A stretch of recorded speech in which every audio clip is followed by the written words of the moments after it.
was not about to disturb her.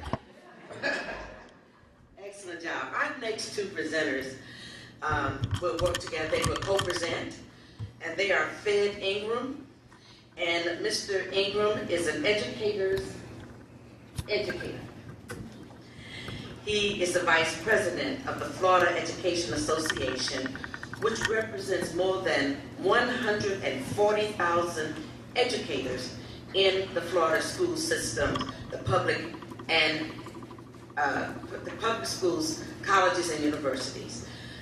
He was the first African American elected as president of the United Teachers of Dade in Dade County, Miami, which is the largest school district in the nation, the fourth largest school district in the nation. Fed will come along with Kathy Bam. We've been working on that, saying that last day. She is a legislative specialist in the Public Policy Advocacy Department of the Florida Education Association. Kathy has spent more than 31 years teaching in Sevier County and has been an advocate for high-quality public schools for many, many years. Would you please welcome both of our presenters, Kathy and Fed.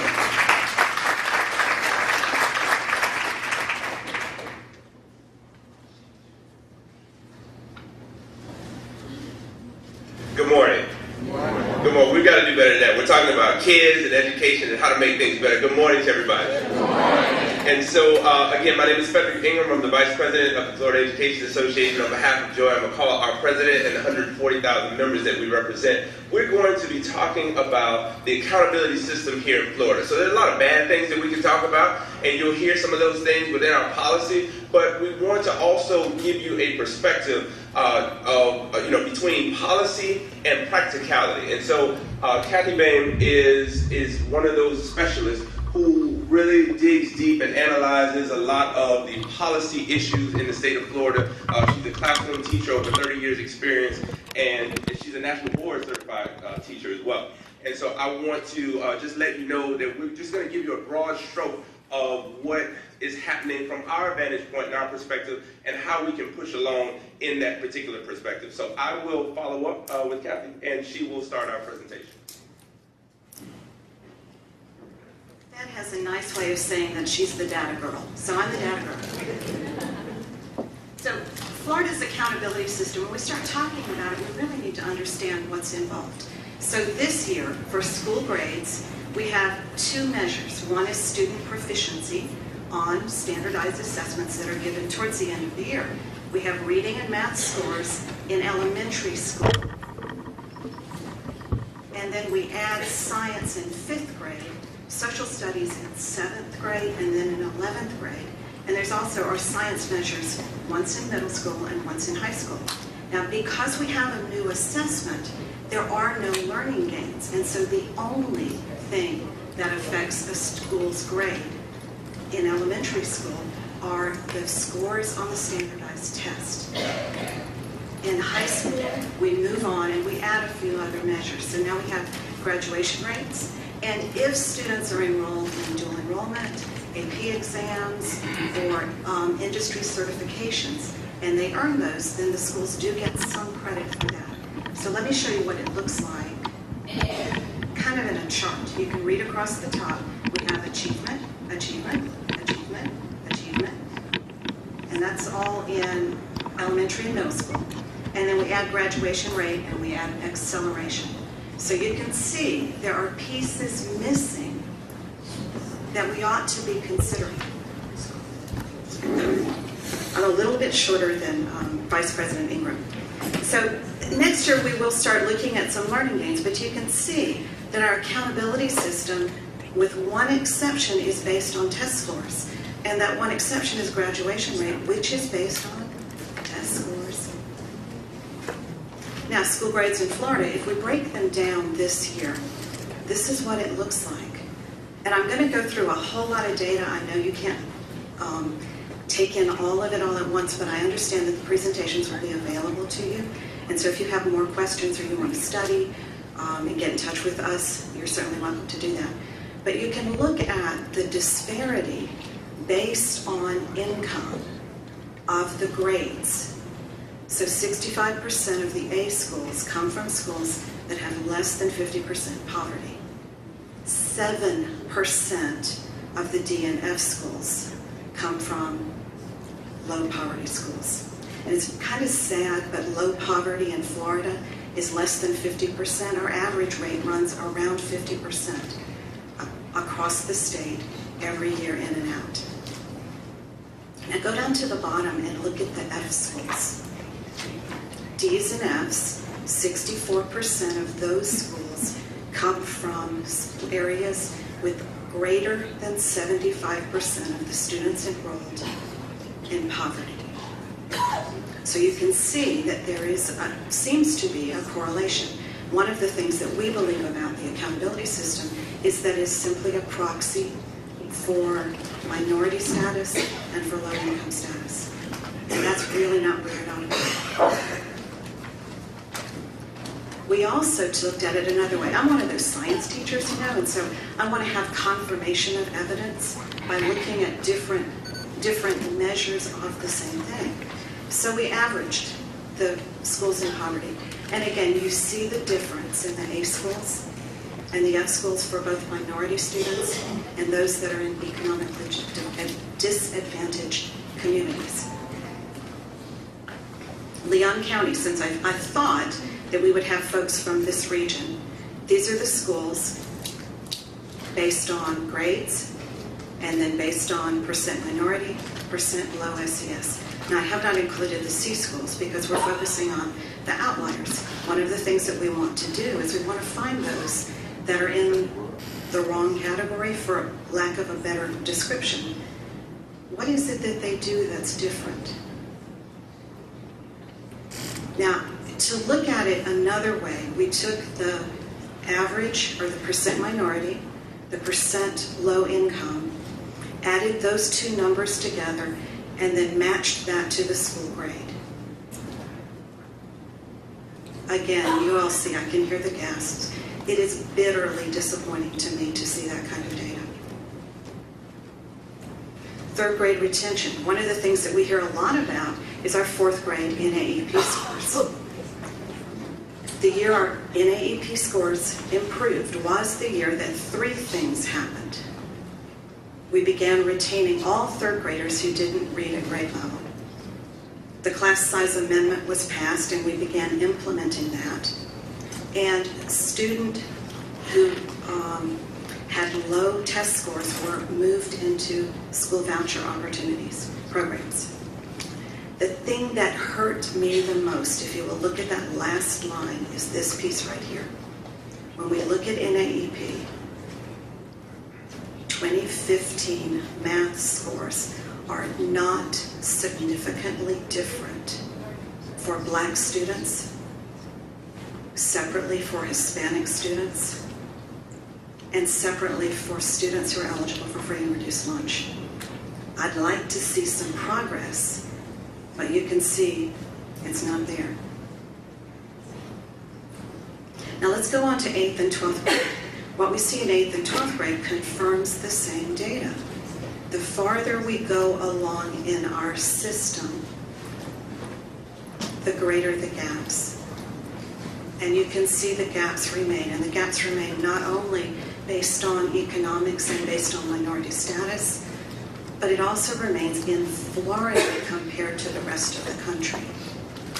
So we have some places where we've made some gains, but we have a huge amount of progress that still needs to be made.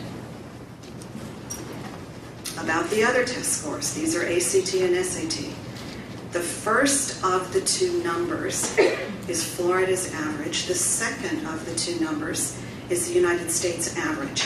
Now, you know, we can do all kinds of things with averages, but just basically looking at average, you'll see between 2010, when the test changed, and 2014, which is the most recent data available, you will see a 0.1% increase, which is not even a statistical blip. And that's true for Florida, that's also true for the country. The same thing goes for SAT scores. You can see The decline in Florida of the average SAT score matches the decline across the country. And you heard me, I said decline. Now we have a system, we've been talking a lot about systems, and it hasn't always been a nice thing that we've heard about systems. So we have a system called differential accountability. What we see in practice, differentiated accountability, is supposed to address the equity issues by taking low-performing schools and helping them get better. What we see instead is that we have some practices that are really, really harmful for student achievement. Because the things that we know about educating children are not always the same things that increase the reading or the math test score. We've heard a lot about love, about relationships, about other areas of academic and social and emotional development. If we only focus on reading and math test scores, we are competitive folks. We all follow games. We all follow academic and athletic competitions. We know how to make systems, averages, different. But what we don't do is we don't address the needs of children.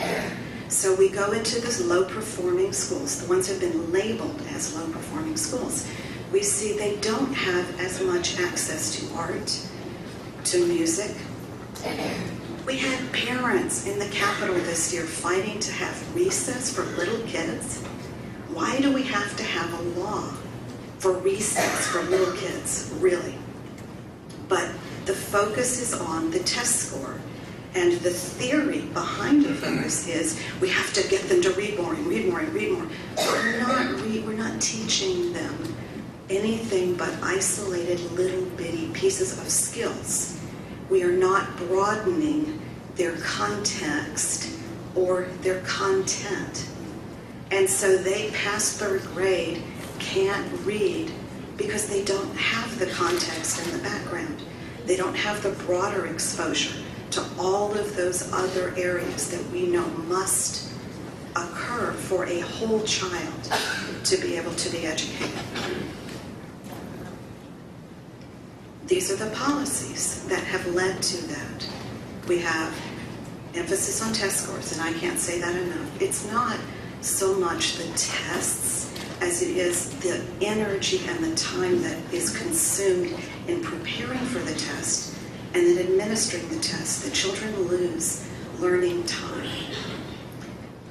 Teacher preparation programs and licensure have been weakened, so you don't have to have pedagogy, the art of teaching children. You just have to know a bunch of stuff about whatever it is that you want to be certified in. We've reduced funding. We have these zero tolerance policies that throw pre-K children out of school. We have school choice that splinters our schools. And the school choice sounds wonderful, but what it really does is it divides and dissolves communities. And so while choice sounds nice, you end up leaving children behind because parents may not have resources to transport kids to another school. It's not okay to have any schools that are not meeting children's needs. So choice is just an excuse. You have to have every school perform. Now what's missing? Early childhood, pre-K, small classes. We have weakened and weakened our class size till it's almost meaningless. We need additional adults. We need community members, volunteers. We need teacher aides. We need other adults in our classrooms all the time. We need support services. We've got to have stronger preparation for teachers. As they become teachers, they must have a classroom experience before they're turned loose on a classroom. And we've got to talk about restorative justice and cultural competence and addressing the needs of children. Unfortunately, less expensive really doesn't mean better. We haven't yet figured out how to do virtual education for every child well. And so the children underperform in virtual settings and in blended settings, and we have a lot of national research that's showing that. We also see that less advantaged students do not perform as well on computer-based testing than they do on paper-based testing. We don't understand why. We know that it is a fact. And we don't have quality checks for all children in the school system. We also have a seriously diminishing teacher supply. I was in New Orleans for a conference 2 weekends ago. There was a group of black teachers from Pittsburgh. Their project that they were working on was how do we find more black men to come into classrooms and want to teach. They can't find people in their classrooms that look like the children they teach, and that is a huge need. Now, again, I'll let you read this later because I know that there's a lot to talk about. So we need to be looking at what the pattern breakers do. What is it about them? And we know some things that are really important lessons. And one is it's a collaborative culture within the school and outside in the community. We also know all of the things that I just said earlier on the slide are very, very important because we must have extended learning opportunities, more adults, more connections in communities, and we got to be caring about children and not those test scores. There are pockets around the state where there are local initiatives. There are places like Tallahassee, like areas in Orlando. There are places in Pensacola. There are places in Miami where groups of folks are getting together and saying, we got to do this better, and we got to do it right now. I want to leave you with some questions, and I want to echo what Laura said. ESSA, the new federal legislation, has given us an opportunity, but we're going to have to demand that opportunity. As community members and as the teaching community, we have been largely shut out in this state in the ways that we need to get kids better schools and better learning. There is an opportunity. Department of Education, the Florida Department of Education, has announced as of yesterday there will be an open website where people can put in input. What I want to suggest to you is that typing in a text box is not the way to collaborate for better schools. These are really hard conversations that we have to have. And we're going to disagree on some of the things we ought to do. But we have to have conversations, and we have to be sitting in the same room talking, not just typing some comments which may or may not be accepted. So please pay attention in June. And one of your comments I would encourage you to include is, we have to have roundtables, and it has to be done all around the state, and everybody needs to be part of that conversation. And I'm going to let Fed finish up for me.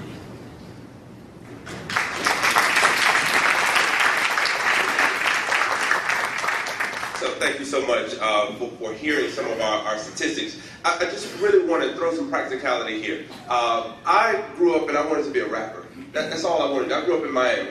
And so at that time, we didn't have any famous rappers from Miami. So I drew to Eric B. and Rakim. Anybody know those guys? Thinking of a master plan, because ain't nothing but sweat inside my hand. I dig into my pocket, all my money spent. I dig deeper, but I'm still coming up with lint. So I start my mission. I'm going to stop before I get a court reporter angry. Because it's hard to follow that line of thinking. But I want to emphasize to each and every one of you that we can't give up on children. We have an accountability system that's built to punish adults as opposed to help build kids. That is not what we're doing. Let me give you a prime example. We label schools A through F. So it's fine if you're an A school or a B school or a C school even. But when you become an F school, you become an F community.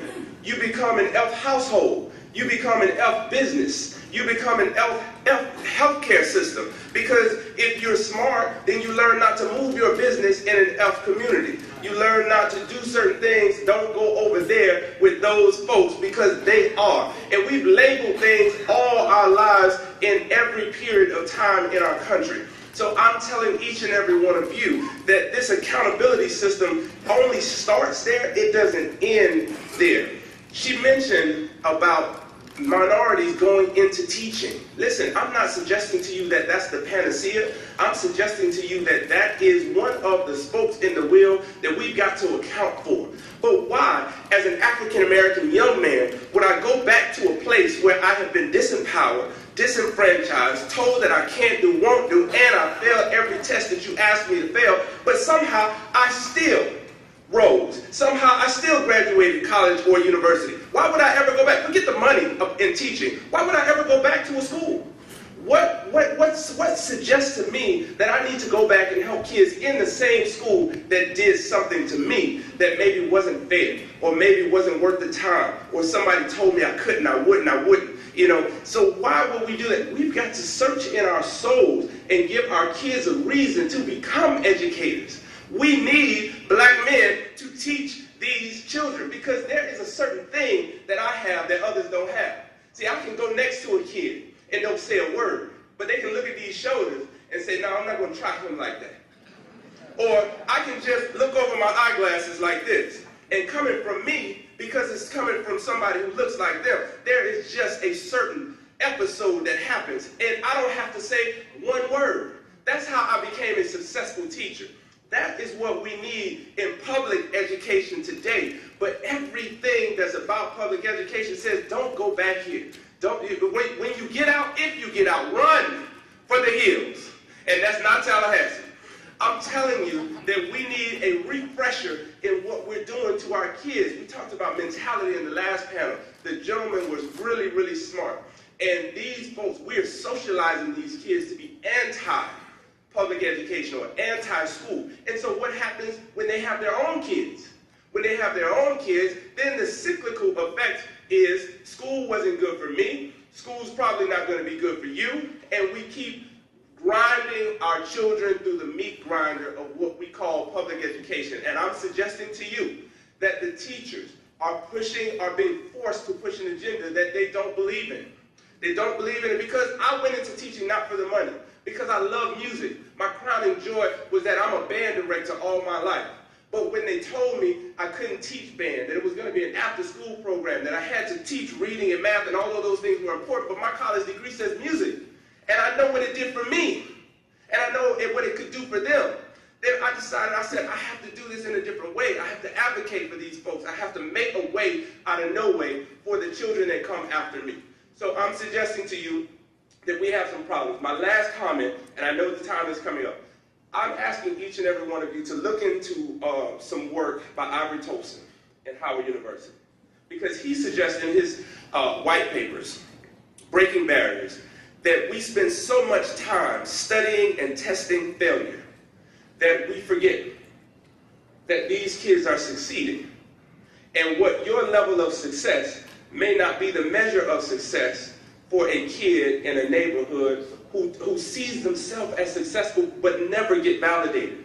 This kid may be good at his hands or hand working or playing or running or whatever, and maybe we can manifest those things. And maybe we can find some kind of test or some kind of accountability system that will mesh itself into something that manifests success, as opposed to testing failure, as opposed to saying you can't, you won't, you don't. That's not what public education should be, and sometimes our accountability system is disenfranchising our kids through no fault of their own. And the last point the young lady made before our presentation, ask children. Don't forget that you were a child too, before your college degrees, before you became Mr. and Dr. and all of these highfalutin things that we are now, that you messed up too. And you ran the streets too. But somebody looked out for you. Somebody in that village, you know, we call this thing the village. I always tell people to identify, what's your role in the village? Don't tell me you're a part of the village. Tell me what you're doing in the village. Because if you tell me you're a part of the village, you can sit on the sideline. But I want to know what you're doing to help the children in that village.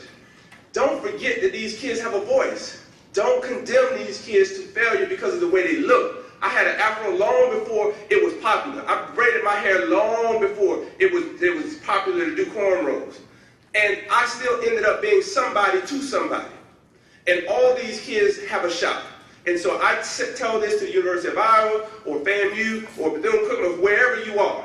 Don't condemn these kids because of, somehow we think that because they're black, they have a higher propensity to be failures. That's not true. Read the work of Aubrey Tosin. He's done some educational work on failure and successes. And the work on success should be quantified, and it should be replicated, and it should be analyzed, and have something that we can do to build towards the future. We have an accountability system that needs major work. It needs political work, it needs ethical work, it needs moral work, and it needs to have your voice in the conversation. This is the start of something really, really great. I'm so pleased and honored to represent the Florida Education Association with you here this morning. Thank you all very much.